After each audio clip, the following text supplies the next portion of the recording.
এমন কিছু কিছু বান্দার দাম কিন্তু আমার আল্লাহ পাকের কাছে অনেক বেশি।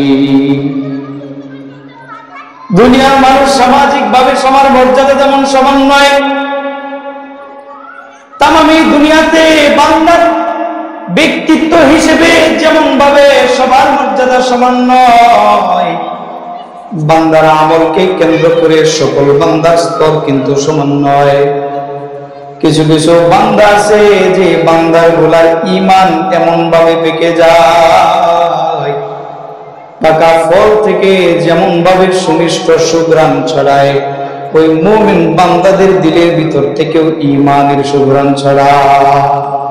দুনিয়ার সকল বান্দা কিনা সমান। আল্লাহ জাল্লা শানুহু বলেন, আফামান শারাহাল্লাহু সাদরাহু লিল ইসলাম, আমি আল্লাহর বান্দাদের মধ্যে যে সমস্ত বান্দাদের দিলের ভিতরে আমি আল্লাহর ঈমানের নূর দাখিল হয়েছে, সেই বান্দাগুলা কি সমান ওই বান্দাগুলার মতো যাদের ঈমানের নূরটা তাদের বক্ষে প্রবেশ করে নাই, তাদের ঈমানটা তাদের কলবে যায় নাই, তাদের ঈমানটা কচু পাতার পানির মতো জবানের মধ্যেই ঝুলে আছে। ওরে ভাই, ঈমান তো সবার বুকের ভিতরে নাই। কিছু কিছু বান্দার ঈমান হইল বান্দার বুকে, কিন্তু বর্তমান দুনিয়ার হালতে যত মুমিন আছে, অধিকাংশ মুমিনের ঈমানের লেভেল যদি মাপা হয়, যদি জরিপ করা হয়, অধিকাংশ ঈমানদার নামের ঈমানদারীদের ঈমান হইল শুধু মুখের উপরে। কিসের উপরে? মুখের। কোন কোন বান্দার ঈমান তো হলো এমন, ফল যেমন পাইকা গেলে বান্দার ওই ফল থেকে সুঘ্রাণ ছড়ায়, ঈমানটা বান্দার পক্ষে প্রবেশ করার কারণে বান্দার ওই ভিতর থেকে এইরকম সুঘ্রাণ ছড়াইয়া যায়। হাই, যদি জিজ্ঞাসা করেন হুজুর কেমনে বুঝবো যে কোন বান্দার ঈমানটা মুখে আর কোন বান্দার ঈমানটা বুকে? কেউ যদি জিজ্ঞাসা করে ভাই এটা বুঝার আলামত কি, কেমনে বুঝবো? সরদারে দো আলম নবী হাবিবে কিবরিয়া আজ থেকে 1450 বছর আগে সুন্দর একটা সমাধান দিয়া গেছেন। নবী আবার একবার সাহাবায়ে কেরামকে নিয়ে এরকম জলসা করতেছেন মজমায়ে বসা। সরদারে দো আলম নবী সাহাবায়ে কেরামকে লক্ষ্য করে বললেন, ইন্নান নূর ইযা দাখালা আস-সাদরা ইনফাসাহ। ও বান্দা, ঈমানটা তোমার মুখে নয়, যখন ঈমান তোমার বক্ষের ভিতরে বান্দা দাখিল হবে, ইনফাসাহ, তখন বান্দা ঈমান বক্ষে দাখিল হওয়ার কিছু কিছু আলামত প্রকাশ হয়ে যাবে। যে আলামতগুলা দেখা দেখা মানুষও বলতে পারবে যে এই বান্দাটা হলো খালিস ঈমানদার। সাহাবায়ে আজমাইন রাদিয়াল্লাহু আনহুম উপস্থিত যারা ছিলেন, সরদারে দো আলম নবী জিজ্ঞেস করলেন, ইয়া রাসূলুল্লাহ সাল্লাল্লাহু আলাইহি ওয়াসাল্লাম, ও নবীজি, হাল মিন আলামিন ইউরাফু বিহা, বান্দার দিলে যদি ঈমান প্রবেশ করে গো নবী, এটার এমন কি কোনো আলামত আছে নাকি যেটা দেখে আমরা বুঝতে পারবো যে ঈমানের নূর বান্দার মুখে ঝুলন্ত নয়, বান্দার বক্ষে প্রবেশ করেছে? ফাকানা নাম, সরদারে দো আলম নবী বললেন, হ্যাঁ, ও আমার সাহাবারা, এমন কিছু আলামত ওই বান্দার জন্য আছে। যদি কেউ প্রতি লক্ষ্য করো যে এই আলামতগুলা বান্দার মধ্যে দেখা যায়, ওই বান্দাগুলারে তোমরা সাক্ষ্য দাও যে ওই বান্দাগুলা হলো আমার আল্লাহ জাল্লা শানুহুর খালিস ঈমানদার বান্দা। কালা সরদারে দো আলম নবী এর আলামত বর্ণনা করতেছেন। এক নম্বর আলামত, আল ইনাবাতু ইলা দারিল খুলুদ, যে বান্দা গুনার বক্ষের মধ্যে ঈমানের নূর দাখিল হবে, সেই বান্দাগুলার এক নাম্বার আলামত হইল বান্দার জানমাল সবকিছু থাকবে দুনিয়ায়, কিন্তু বান্দার দৃষ্টিটা দুনিয়ায় থাকবে না, বান্দার দৃষ্টিটা থাকবে বিচার দিবস ওই আখিরাতের দিকে। এক নাম্বার আলামত। ও ভাই, দুনিয়াতে যারা বসবাসী আছে, যারা নিজেদেরকে দাবি করে যে আমরা তো হইলাম মুমিন, কিন্তু রে ভাই তুমি যে নিজের দাবি করো যে তুমি মুমিন, খালেস মুমিন হওয়ার যে প্রথম নাম্বার আলামত, ওই আলামত তোমার ভিতরে আছে কিনা ওইটা চিন্তা করার দরকার আছে না নাই? আল-ইনাবাতু ইলা দারিল খুলুদ। ও ভাই, যদি বলেন কেমনে কেমনে সম্ভব, বান্দা বিচরণ করবে তো দুনিয়ায়, কিন্তু বান্দার নজর দুনিয়াতে না, বান্দার নজর থাকবে আখিরাতে। কেমনে সম্ভব? আখিরাতের দিকে নজর রাখাটা তো আরো সহজ ব্যাপার। দুনিয়াতে যখন একজন প্রেমিকের সাথে আরেকজনের একটা সম্পর্কটা গাঢ় হয়, এমন গাঢ় হয়, প্রেমিক কখনো প্রেমিকার না দিকা থাকতে পারে না, প্রেমিকাও কখনো প্রেমিকের না দিকা থাকতে পারে না। এরকম হয় কি হয় না? হাইরে, যদি কোনো পুরুষ কোন নারীর প্রেমে পড়ে যায়, সেই বান্দার বাড়িতে খাওয়া দাওয়া তেমন ভালো লাগে না, বন্ধু বান্দাদের আশ্রয় সেই বান্দাটা ছেড়ে দেয়, বান্দার মস্তিষ্ক শুধু তাকায় থাকে কখন তার ওই মাহবুব আসবে, কোন জায়গাতে গেলে মাহবুবারে দেখা যাবে, কোন জায়গাতে গেলে বান্দা তার প্রেমিকারই এক নজর মন বইরা দেখতে পারবে। বান্দা ঘুমায় তো নিজের বিছানায় রাতের বেলায়, কিন্তু বান্দার দিলটা কিন্তু তার বিছানায় নয়, বান্দার দিল হইল প্রেমিকার দিকে রে ভাই। এমন ভাবে যে বান্দারা হারতে দুনিয়াতে করবে অবস্থান, নজর থাকবে ময়দানে মাহশারের দিকে, ওই বান্দাগুলা যে ঈমানদার, এটা এক নম্বর আলামত। হযরত উমাইর বিন হামাম সরদারে দো আলম নবীর একজন প্রিয় সাহাবী, ইসলামের প্রথম যুদ্ধ বদরের যুদ্ধে সাহাবায়ে আজমাইন ক্ষুদ্র ক্ষুদ্র পীড়া বেশ কয়েকটা তাবু গেড়েছেন, প্রত্যেকটা তাবু হইল বদর প্রান্তরে, বদরের মাঠের পাশে। সরদারে দো আলম নবীর ছোট্ট একখানা তাঁবুর ভিতরে 10-15 জন সাহাবা, সেই সাহাবাদের ভিতরে একজন সাহাবা সরদারে দো আলম নবীর প্রিয় সাহাবী হযরত উমাইর বিন হামাম বদর যুদ্ধের জন্য ধীরে ধীরে প্রস্তুতি নিতেছেন। এমন অবস্থায় সরদারে দো আলম নবী তাঁবুতে প্রবেশ করে সালাম দিলেন, ডাক দিয়া বললেন, ও আমার সাহাবারা রে, এখনো তাঁবুর ভিতরে বৈশা তোমরা বিশ্রাম নেও, অথচ বদর যুদ্ধের জন্য কিন্তু দামাম বেজে গেছে। যাও যাও, এবার তো আর এখানে বিশ্রাম নেওয়ার কোনো সময় নেই, যাও যাও, বদর প্রান্তে মুক্ত তলোয়ার হাতে নিয়ে ময়দানে ঝাঁপায় যাও, ওই জান্নাতের দিকে যাও, যে জান্নাত হবে চিরস্থায়ী জান্নাত। আর বৈশা থেকো না, সরাসরি জান্নাতের দিকে হেঁটে যাও। ও ভাই, তার মানে কি সাহাবারা এখান থেকে উঠতেই দৌড়ে জান্নাতে চলে যাবেন? না না, যাও যাও, জিহাদের ময়দানে যাও, নিজের গায়ের তাজা খুন যদি আল্লাহর কালিমাকে বুলন্দ করার জন্য জমিনে ঢেলে দাও, আল্লাহর কালিমাকে জমিনে বুলন্দ করার জন্য যদি নিজের জানটা আল্লাহর রাহে কুরবান করে দিতে পারো রে সাহাবা, মরবা তো মৃত্যু পরবর্তী দরজা হবে তোমার জন্য জান্নাত। সরদারে দো আলম নবী ডাক দিয়া বলেন, যাও যাও, বিশ্রাম নেওয়ার সময় নেই। হযরত উমাইর বিন হামাম রাদিয়াল্লাহু আনহু ছোট্ট একটা থলি, আমরা আগে বট্ট বইতাম না, বট্টর মধ্যে টাকা রাখতো না। হযরত উমাইর বিন হামাম রাদিয়াল্লাহু আনহু এর কোমরে একটা ফিতা দিয়া বাঁধা, বট্টর ভিতরে 2খানা খেজুর। উমাইর ইবনে হামাম ভাবলেন খেজুর 2টা আগে খাই, তারপরে যুদ্ধের ময়দানে ঝাঁপায় পড়ব। উমাইর বিন হামাম 2টা খেজুর যখন হস্তে নিলেন, একটা খেজুর কামড় দিয়া একটু নিজের মুখের মধ্যে নিলেন, চিবুকতেছেন আর চিন্তা করতেছেন, যাবো যাবো, আমার তো দুনিয়ার জিন্দেগি শেষ, বদর পান করে জিহাদ করবো, জান আল্লাহর কাছে বিক্রি কইরা বিনিময়ে জান্নাতে দাখিল হয়ে যাব।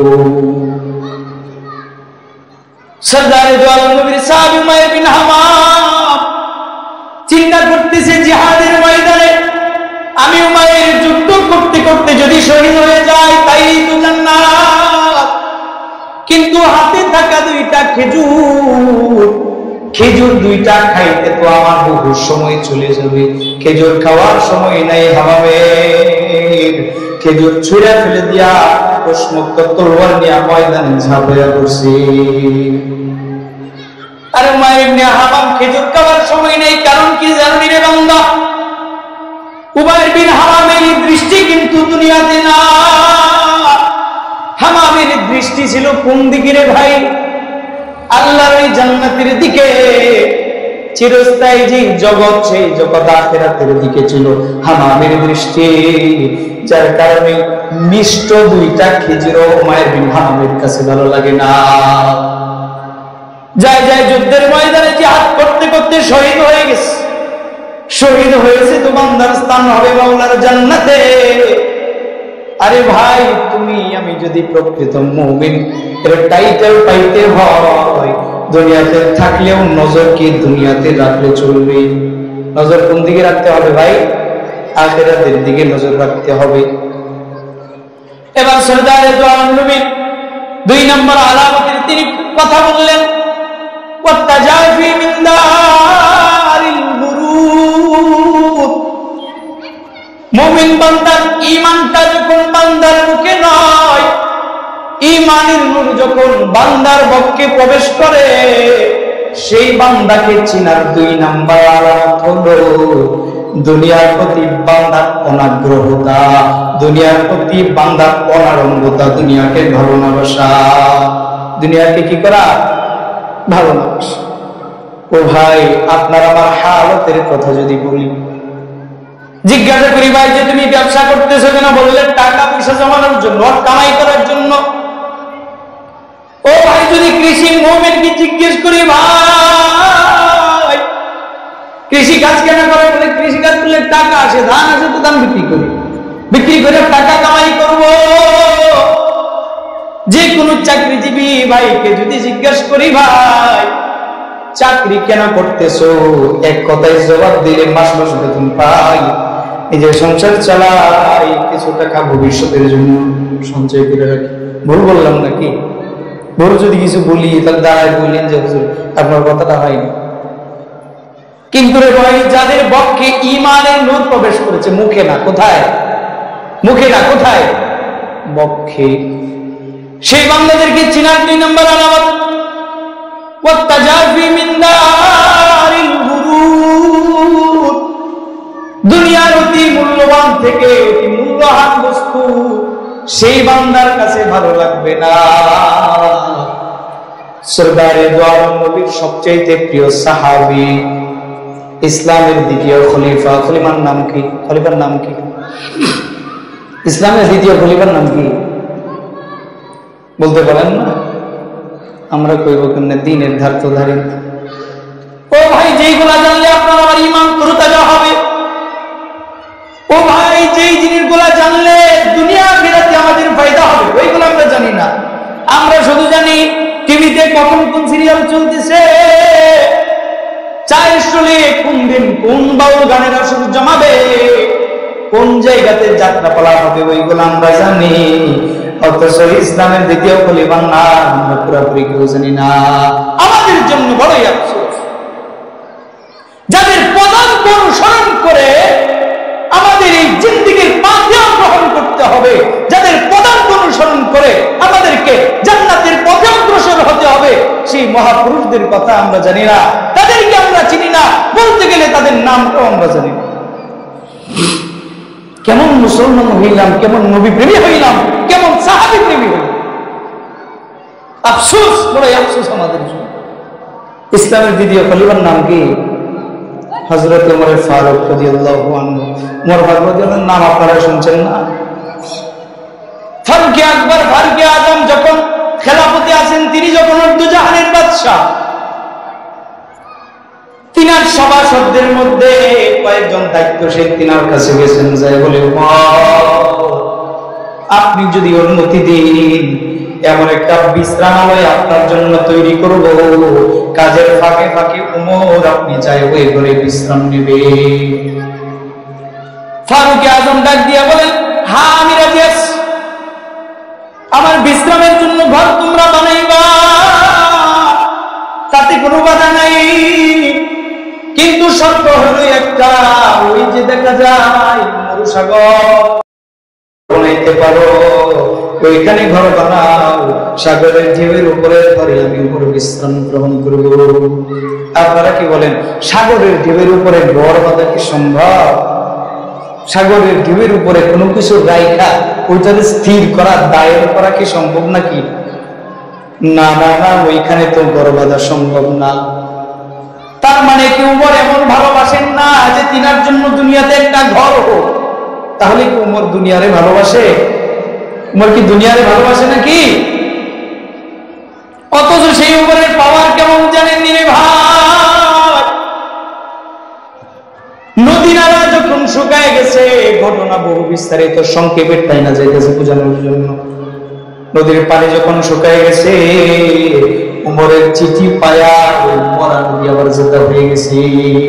চিঠি নিক্ষেপ করেছে, উমরের চিঠি, উমর লিখে দিছে, আমি এক আল্লাহর অধম গোলাম, আমি আল্লাহ আল্লাহ শানুর পক্ষ থেকে বলতেছি, এই জিরি তুমি জারি হয়ে যাও। উমরের চিঠি পায়া নদী জারি হয়ে গেছে। এই উমর কি আমগো দেশের বর্তমান প্রধানমন্ত্রী, বর্তমান নেতা নেত্রী যারা, এদের মতো নেতা নেত্রী নাকি? এমন উমর যদি মেঘের দিকে ইশারা করেছে, উমরের আঙ্গুল যেদিকে নিয়েছে, উমরের আঙ্গুলের সাথে সাথে আকাশের মেঘ পর্যন্ত সেদিকেই যেতে বাধ্য হয়েছে। উমর যদি জমিনে আঘাত করেছে, উমরের আদেশ সেই জমিনটা পর্যন্ত মানতে বাধ্য হয়েছে। এটাই হলো সেই উমর। আর এই উমরকে যখন বলা হইল যে আপনার জন্য একটা বিশ্রামালয় বানাবো, উমর বলে, না না, যদি বানাইতে হয় সাগরের ঢেউয়ের উপরে বানাও, আলাদা বানাইতে হবে না রে ভাই। ও ভাই, ওই উমরের, উমাইর ইবনে হামাম, তাদের ঈমান কি বুকে ছিল না মুখে? কই ছিল? তাদের ঈমান ছিল বুকে। এক নাম্বার আলামত ভাই, যাদের ঈমানটা মুখে নয়, ঈমানের নূর যাদের বক্ষে দাখিল হয়ে গেছে, এক নাম্বার আলামত থাকবে, চলবে দুনিয়াতে, কিন্তু নজর থাকবে কই? জোরে বলেন না, নজর থাকবে কই? জান্নাতের দিকে, আখিরাতের দিকে। দুই নম্বর আলামত, বান্দা থাকবে তো দুনিয়ায়, তবে বান্দার কাছে দুনিয়ার অতি মূল্যবান থেকে অতি নগণ্য জিনিস প্রিয় হবে না। প্রিয় হবে শুধু নামাজ, প্রিয় হবে শুধু কোরআন তেলাওয়াত, বান্দার কাছে প্রিয় হবে শুধু আল্লাহ পাকের তাসবিহ তাহলিল।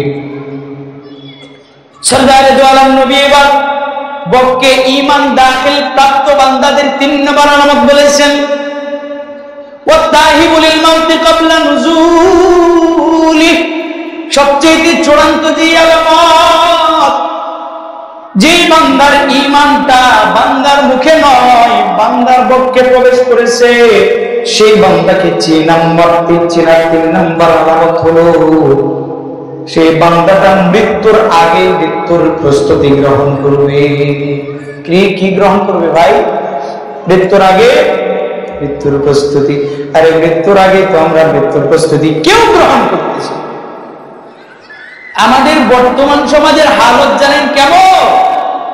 বিগত 1 বছর যদি মরহুম যারা, ইহতম যারা ত্যাগ করেছে, তাদের একটা লিস্ট যদি আমরা একটা খাতায় করি যে আমাদের অর্থ অঞ্চলে বিগত 1 বছরে কে কে মারা গেছে, তাদেরকে যদি আপনি লিস্ট করেন, অধিকাংশকে দেখতে পাবেন, আমি বাস্তব কথাটা বলতেছি, দিলে ব্যথা নেবেন না কেউ, অধিকাংশকে আপনি দেখতে পাবেন তারা যেই সময়ে মারা গেছে, এই সময়ের আগে যে নামাজটা তাদের উপরে ফরজ ছিল, সেই নামাজটাও তারা পড়েনি।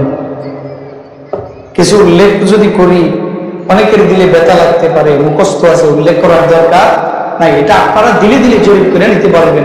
বিগত 1 বছরের মরহুম যারা ইহতম ত্যাগ করেছে, দুনিয়া ত্যাগ করেছে, লিস্ট করে দেখতে পাবেন যে যাবত সময় তারা মৃত্যুবরণ করেছে, এর পূর্বের যে ওয়াক্তিয়া ফরজ নামাজটা ছিল, ফরজ নামাজটা পর্যন্ত করে নাই।